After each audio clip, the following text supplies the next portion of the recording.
Welcome to the Truckers and Nerds podcast, where we connect real-life truckers with freight tech companies to discuss technological innovations in the trucking industry. The Truckers and Nerds podcast is hosted by Tebeno Arudiobu, CEO and founder of Cloud Trucks. This podcast is brought to you by Cloud Trucks.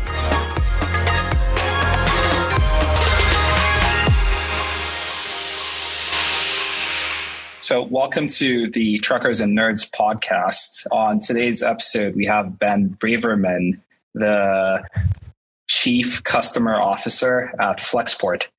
Ben, it's nice to have you on. Hey, it's Ben. Thank you so much for having me. Obviously, huge fan of what you all are doing. Excited to be here. Great. So I think it'll be great to just get started with kind of an explanation of what Flexport is for the audience. Yeah, so we're this really funny technology business that has built this global platform that I think I can say, maybe it's not the most humble thing to say, but it's probably the most sophisticated system in the world if you want to manage the movement of a large quantity of goods. So like picture containers of products that are leaving factories in Asia, in Europe, occasionally in the US, bound for destinations around the world. Moving this cargo is not like a person that has a plane ticket that can speak for him or herself. This cargo needs human beings to manage it every step of the way. From does it get loaded on a truck, which is obviously your world? Does it clear customs effectively? Does it get loaded on an airplane or a vessel to go across the ocean?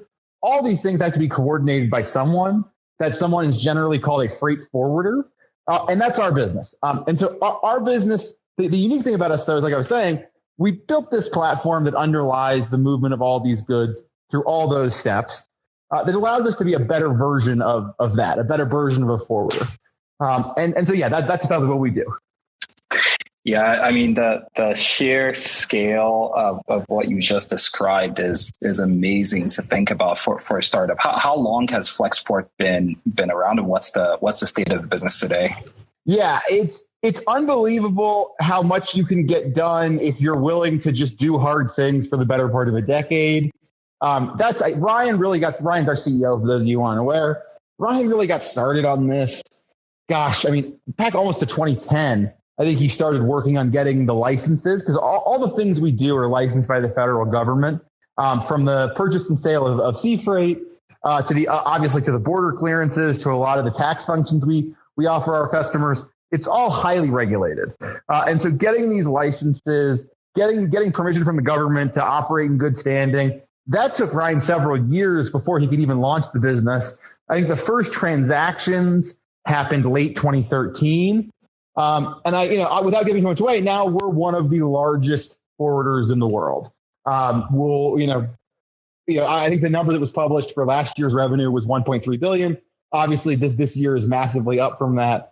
I don't think I'm allowed to disclose what it is, but yeah, significantly scaled business. That's incredible. And you mentioned that you're moving freight around the world. If I remember correctly, Flexport has offices around the world as well, and employees in many different countries, right? Totally. And the unique thing about us is that depending on where you go in the world, you might find a Flexport office that's staffed entirely by employees of Flexport Inc. You might find an office that's actually a third-party company. Like in some cases, like we have an amazing partner in Vietnam. They have space on the tarmac at the airport that no American company could ever dream of having. It allows us to do really, really, really nice work leaving Vietnam on aircraft. And effectively, they run as an outsourced branch of Flexport. We have in 70 countries, we have partners like that, and then we have a heavy base of operations ourselves in China, in Hong Kong, Europe, and the U.S. Well, that's amazing. Did you have to start with these offices around the world like really early on? Because I'm just thinking about how when you start a startup, most people don't really want to expand internationally for a while. But the nature of this business is that it was international on day one. So did you also have this workforce around the world like really early on? It's so funny. We started off reselling other people's service. There's just no way on day one that anyone could even hope to have the level of infrastructure. And like freight forwarding is an asset light business, right? It's not like it's not like we're saying we own a lot of infrastructure around the world, but to have the smart humans and to have the intellectual capacity and all of the stored knowledge that in many cases comes from operating in a given market in years or decades, no company could have that on day one. So we were reselling the service of other forwarders. Very quickly, though, I think like by the end of our first year of doing transactions, we realized it wasn't sustainable. From a margin perspective, from a service quality perspective, from a learning perspective, and we really started to vertically integrate in all the markets that we felt like we could be competent. And so the first place we opened was Hong Kong, and now I think across Hong Kong and China we have 300 to 400 people. Wow, that's amazing. So earlier you said that Flexport does stuff on ocean, air, and then you mentioned trucking, right? And I think this is something that a lot of people don't realize that Flexport has quite an expansive business in the trucking space. So can you talk about that a little bit? We do a kind of trucking that most people don't even think of as existing, and it's called drayage and cartage. So drayage is picking up a container that's been moved across the ocean on one of those giant ships, picking one of those up at the port and delivering it to a warehouse where the cargo is broken down, typically then loaded onto other trucks for its final destination. We're one of the largest service providers in the country on that front. Obviously, we own no trucks, but we dispatch through a variety of partners.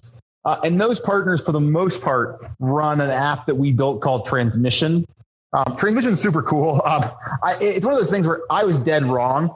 I sat in a meeting and pounded my fist about 5 years ago with a woman named Mary Baika and Aaron and a guy named Aaron O'Brien, who were two of our product leaders at the time. And they came up with this idea that the only way you could actually automate the dispatch of a container once it's been discharged off a vessel, the only way to automate getting a truck assigned, loading that container onto a truck, getting that truck delivered to its final location, the only way you could actually automate it was to build software for those truckers and for their dispatchers and ultimately for the drivers themselves. And I said, it's crazy. It's way out of scope. And now here we are 5 years later. It's like one of the best things we've ever built. They were right. It is the only way you can automate this very expensive, very error-prone part of the equation. It's one of our big advantages when we have to deliver a container to one of our customers.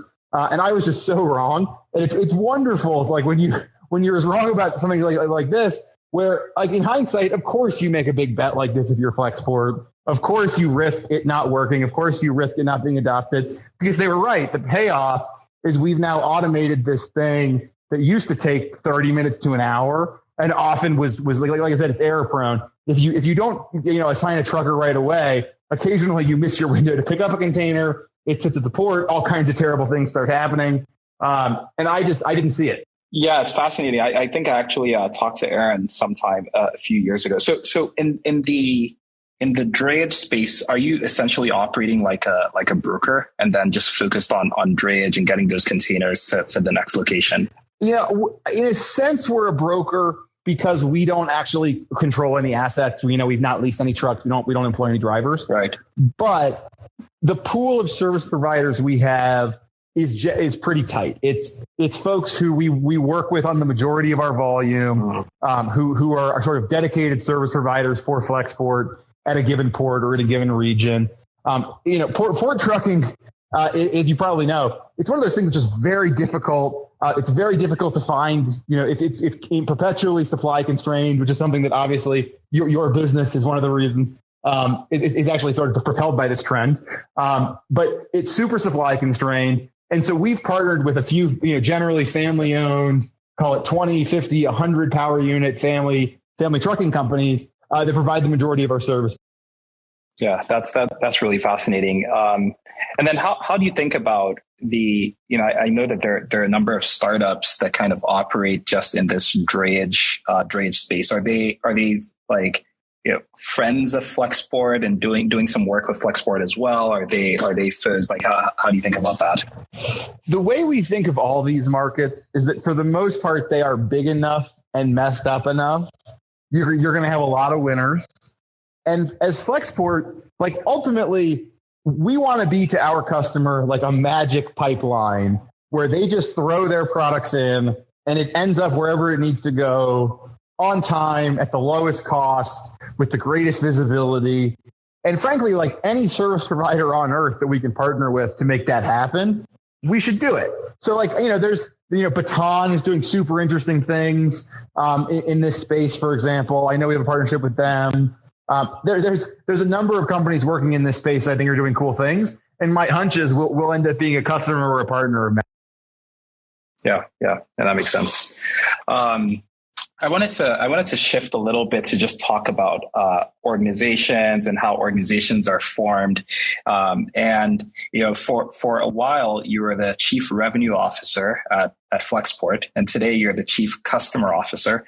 So let's start with what's the difference between these two roles? What is a Chief Revenue Officer, and then what's a Chief Customer Officer? Yeah, I mean, I think the reality is Chief Revenue Officer was day to day in charge of sales and marketing.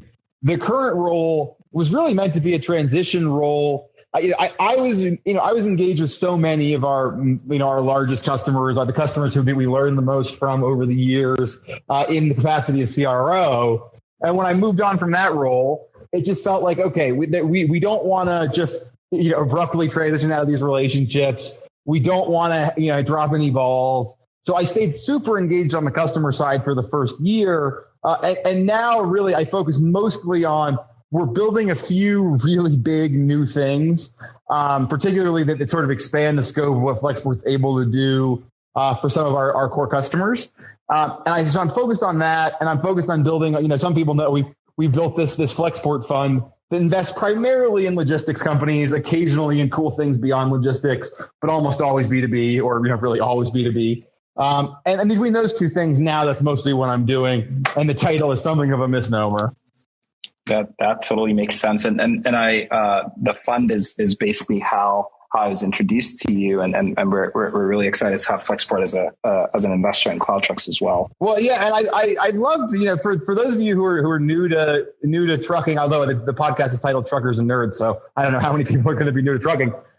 We'd love just for you to tell everybody a little bit like, what is Cloud Trucks? And it was for us, like, as soon as we heard what was going on in this space, we were immediately captivated because we've seen like there are trucking companies that have grown from 1 to 300 trucks just with Flexport.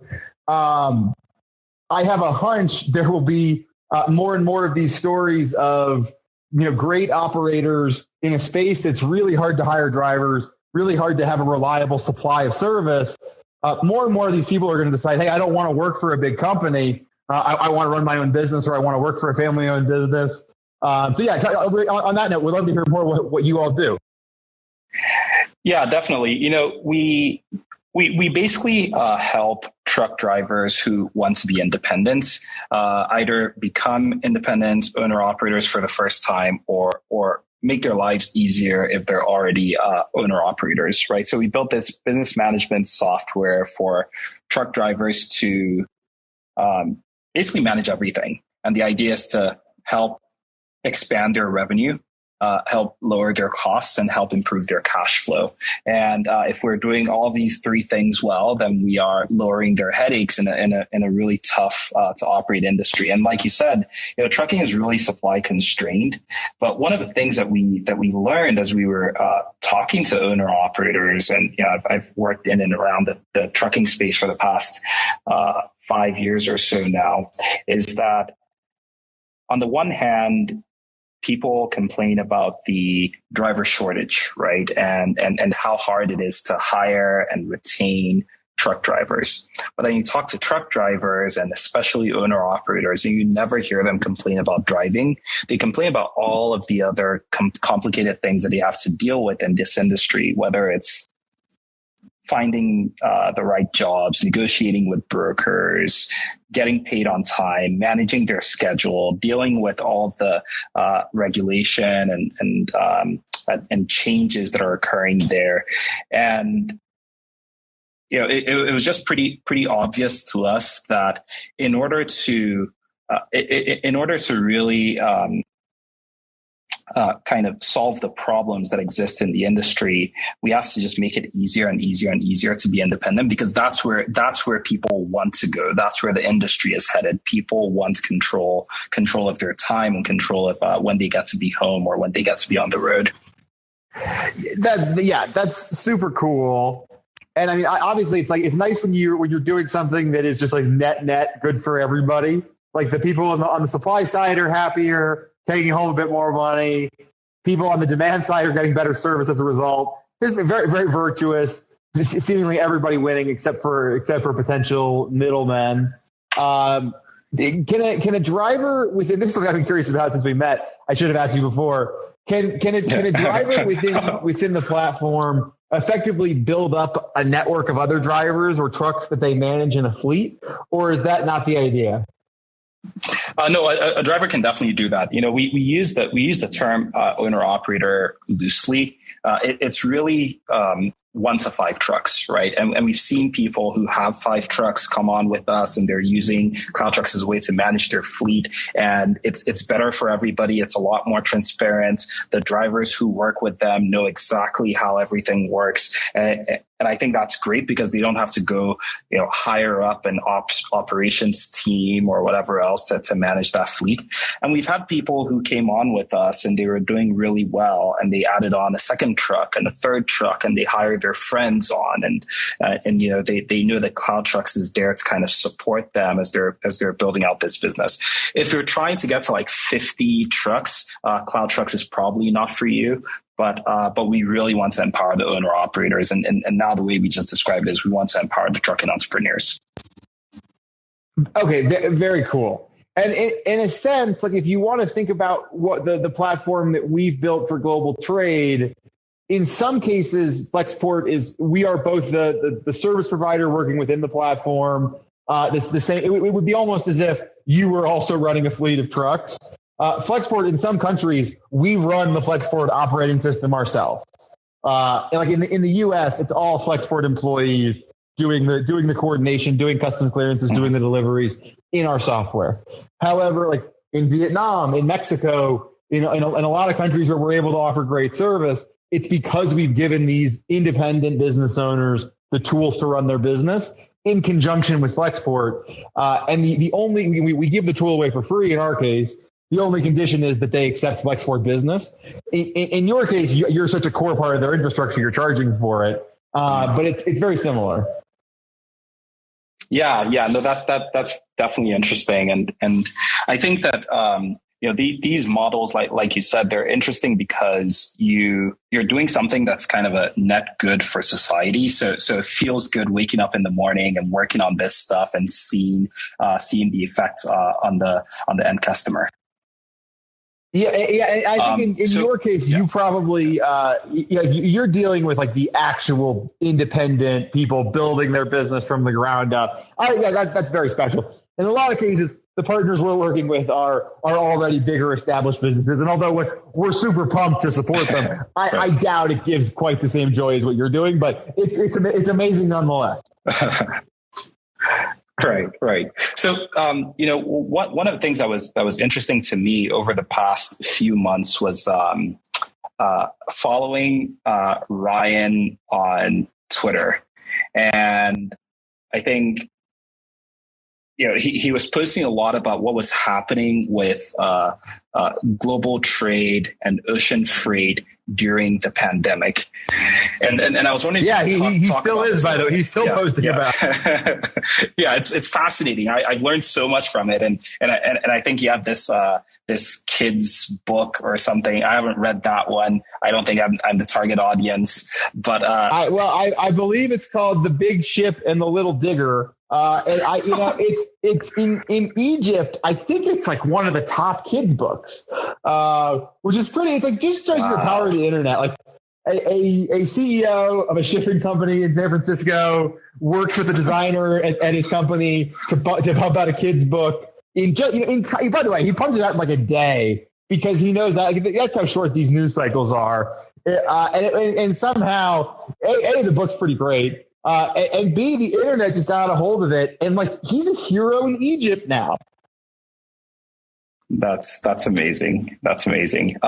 So can you share a little bit of context on what actually happened with like what you saw with ocean freight overall with COVID, and then how that changed the Flexport business in any way? Yeah, it's a lesson in how fragile these really asset intensive systems are. Like we tend to think of how like scalable a computer system is, or how scalable something like Netflix has been, where just, as many people on earth as want to watch Netflix tonight are going to be able to. The global physical supply chain doesn't work that way. And I think it's been like hard for all of us to understand in the last 18 months that when you have something as shocking as COVID, like to give you some examples, 50% of the air cargo on earth used to move in the belly of passenger planes. That's all gone. I mean, there used to be 100 flights a day, China to the U.S. on 777s that could each carry 35 tons of cargo. The vast majority of those flights are gone. You have 40 to 60% more cargo showing up in any given week to the major U.S. ports than they've ever seen before, as people were trapped at home, fell in love with their houses, whatever, and they're just spending like crazy on material goods for the most part. I mean, they're not able to spend on international travel. They're not spending as much at bars and restaurants. And whatever excess there is, because, it seems like for the most part, the U.S. economy is fairly healthy. Whatever excess there is just getting pumped into stuff. Most of that stuff is imported. And the result has just been a total logjam at the ports.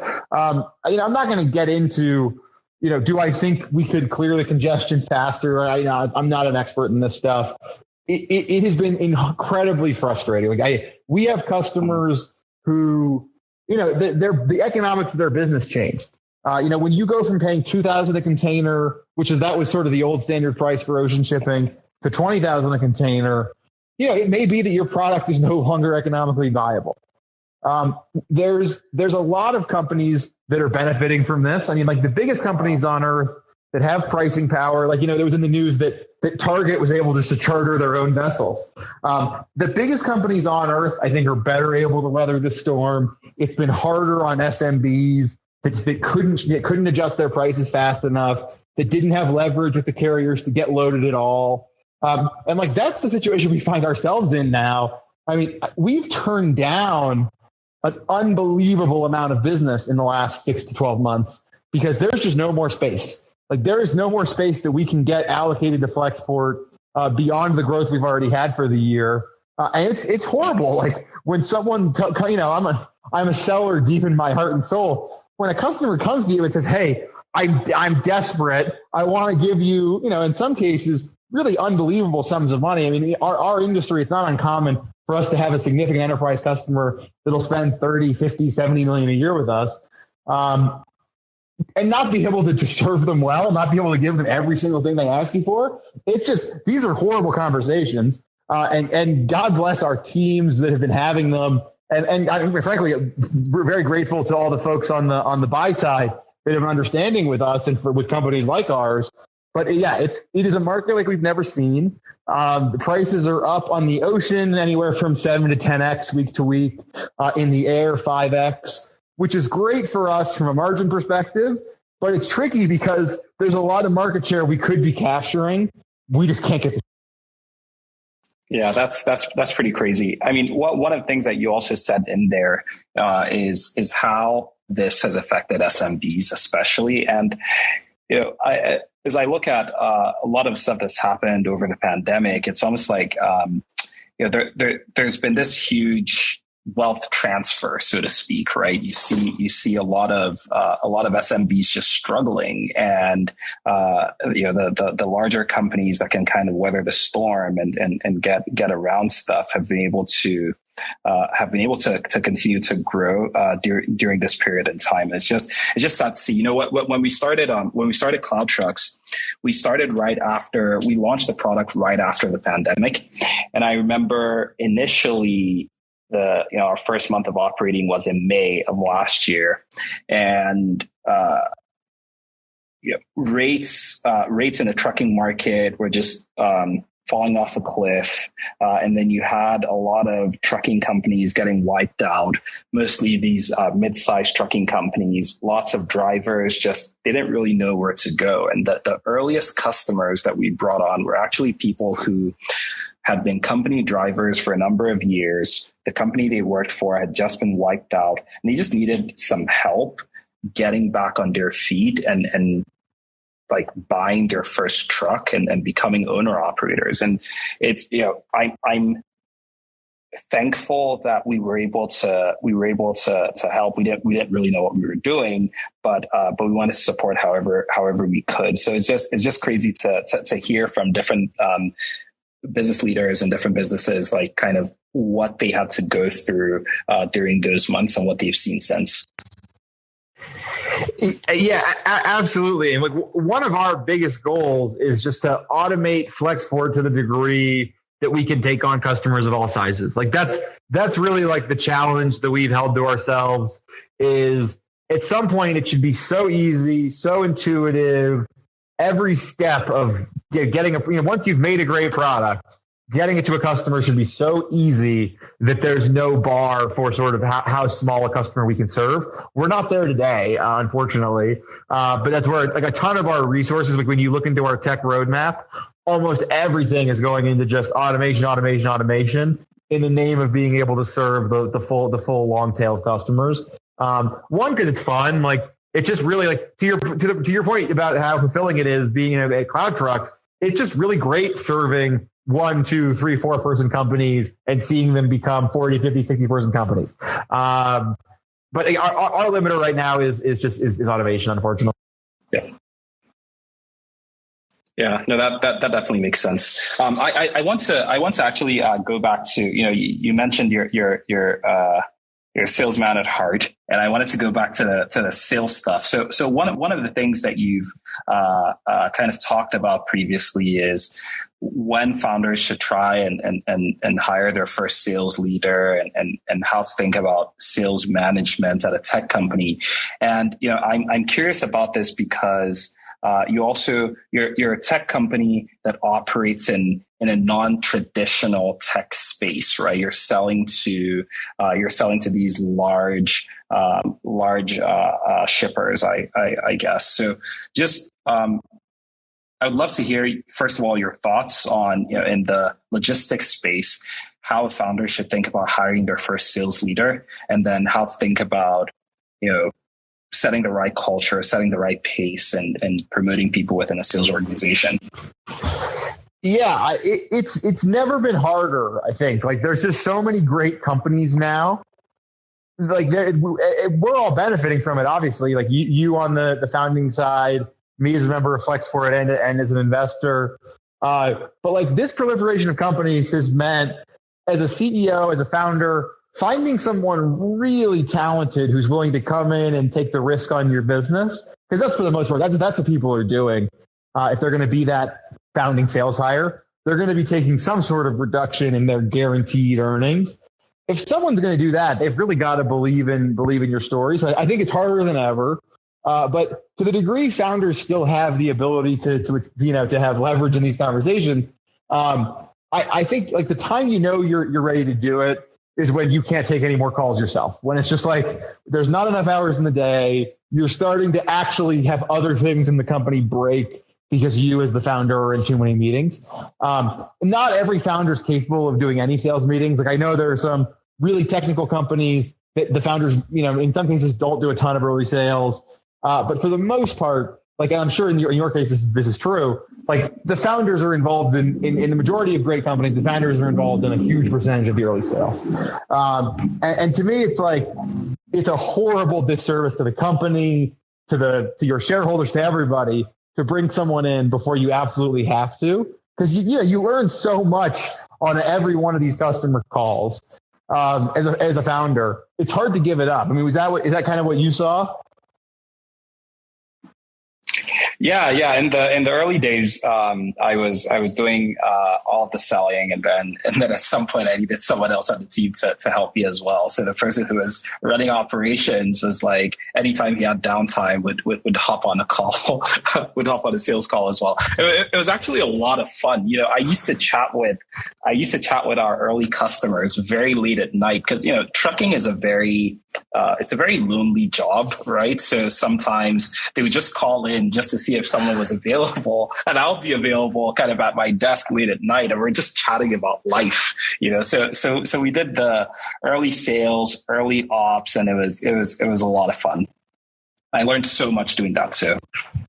So to that point, you do it until it breaks, until you're just like, we as a founding team can't stomach another 14-hour day, or at least not another 14-hour day that's so devoted to sales meetings.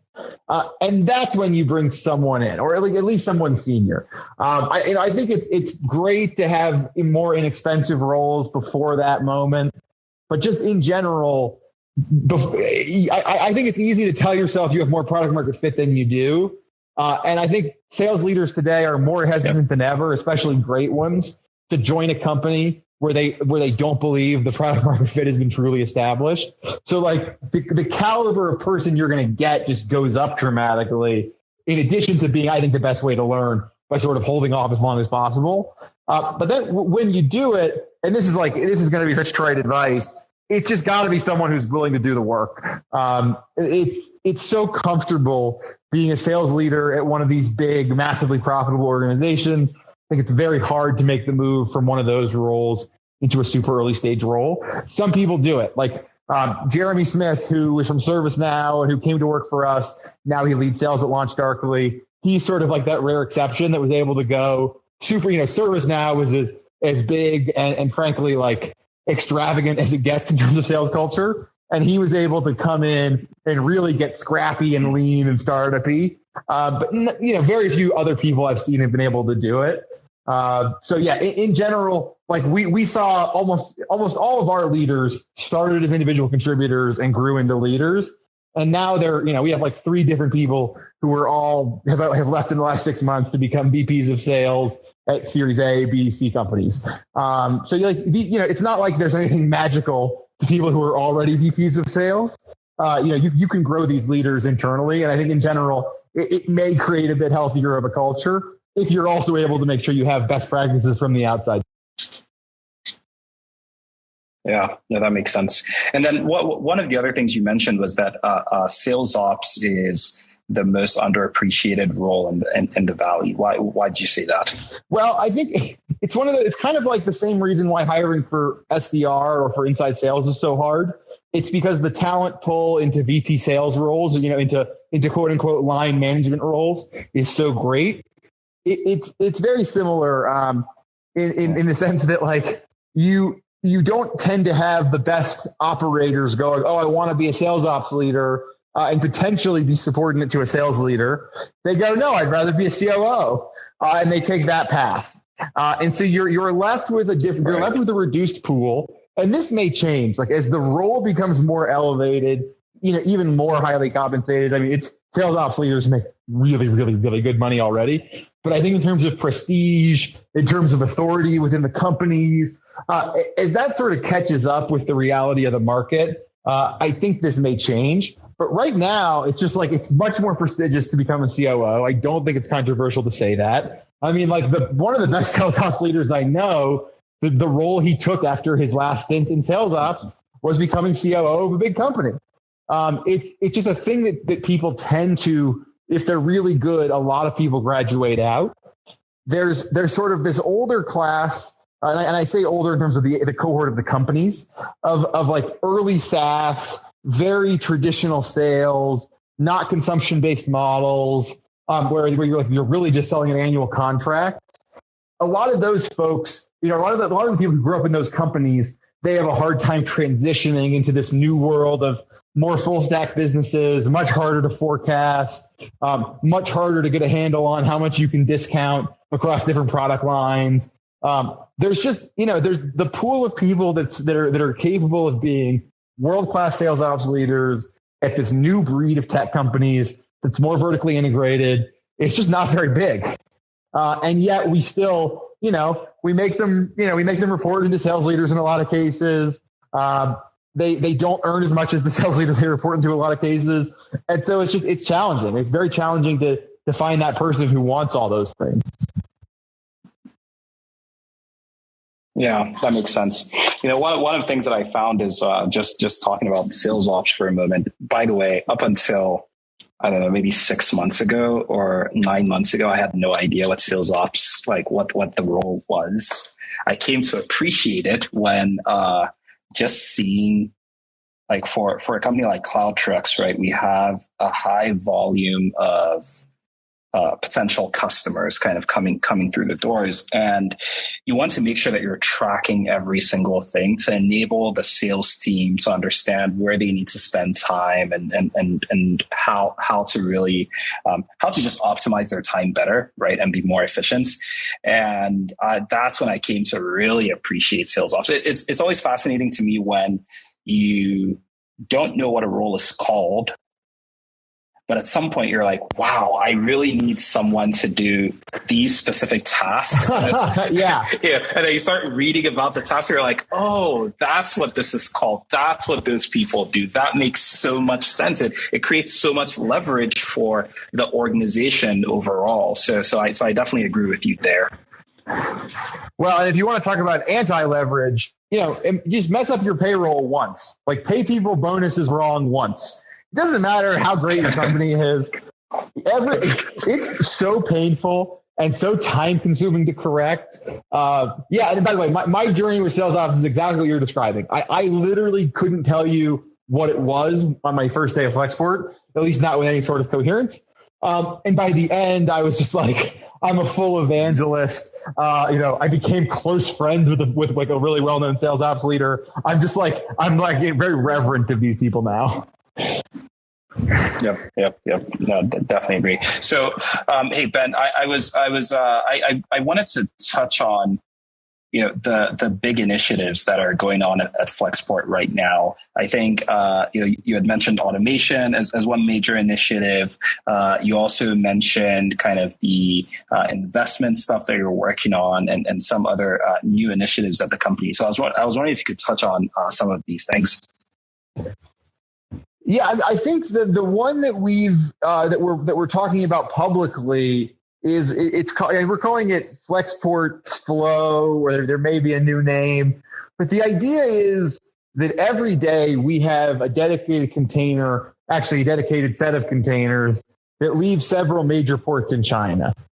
These containers are booked on sort of the most express service imaginable. In this case, it's Matson. Matson, for those of you who are shipping nerds, Matson is a U.S. flagged carrier that runs very small, very fast boats and unloads them at their own terminal. It's a very unique product that avoids a lot of congestion. It's extremely expensive, but when you're building unique things, it can power them. In this case, it powers this product. And the idea of the product is, if you're one of our customers, you don't have to worry about, do I have enough stuff to fill a container?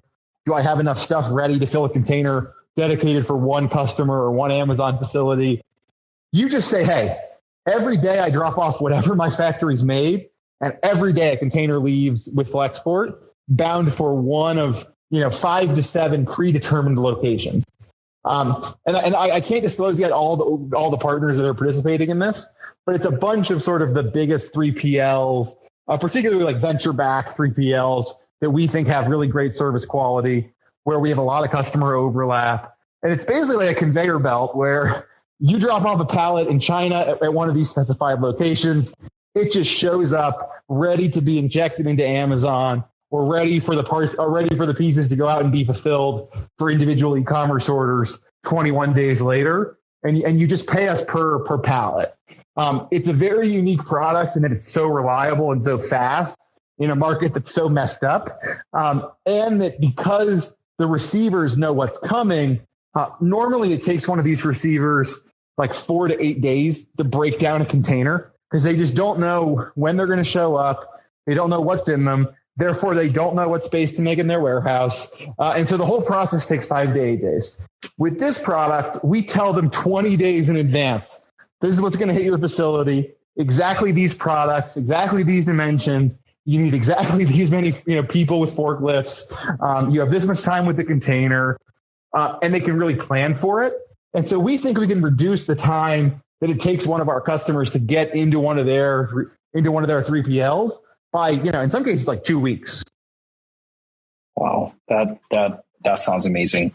And then can you talk a little bit about why Flexport decided to start making these investments also in other startups and other businesses? Our thesis is not complicated, nor is it particularly complementary to the legacy logistics industry. Our thesis is every single thing we've interacted with over the last, in some cases, decade of our lives has been broken. There are just no great traditional vendors in a lot of parts of the logistics chain. So whether you're looking at, fuel cards, which is a super hot space, sort of in your industry right now. If you're looking at the way the ports operate, if you're looking at the way that cargo is scanned into warehouses, all of these things can be upgraded, and we think are being upgraded right now by great founders. And we're just trying, from our vantage point as Flexport, we think we have the opportunity to get a lot of looks at great companies that are being built in this spirit, that are sort of rebuilding the global logistics stack. As Flexport, we just see a lot of them. I think we have a unique ability to understand them and value them. And then we have a unique ability to get them to take our money, right? It's not like we're just showing up and saying, hey, we're some random capital allocator. We promise we'll be helpful. We say, no, we've built a really big logistics business. We've built a really big, now super profitable logistics business. And as you're building one of your own, we'd love to share what we've learned. Like, we'd love to introduce you to our network. We'd love for you to become a service provider on our platform that has, I think probably 100 billion of retail GMV moving through it this year. There's all these things that I think we offer sort of uniquely to startups in this space that makes it rational for them to let us invest. And so you put it all together. And by the way, like, we learn a ton from founders like you. Like, that's, even if we didn't think we were going to have great returns on the fund, which I think we will, even if we didn't think that, you can make the case that we should do this just because how else are you going to learn about so many great new things in spaces adjacent to ours? So for all those reasons, like, it's a relatively small part of our balance sheet. But there's, we think, pretty big potential upside. We've done, 85 of these in 6. Well, that's a lot of investments, and I love the thesis. And obviously, you're living proof of this thesis being viable. Yeah. So to kind of wrap things up, I was wondering if we could end on this note. If there's kind of one underlying insight about global trade that unlocks massive opportunity for Flexport, what would that be?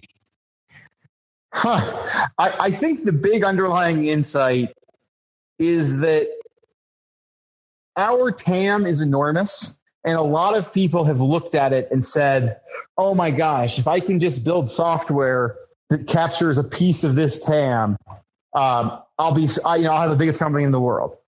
And the reality is, like, we're in a commodity space. And I think a lot of logistics companies are ultimately I was talking to someone who makes a really intelligent loading dock for warehouses today.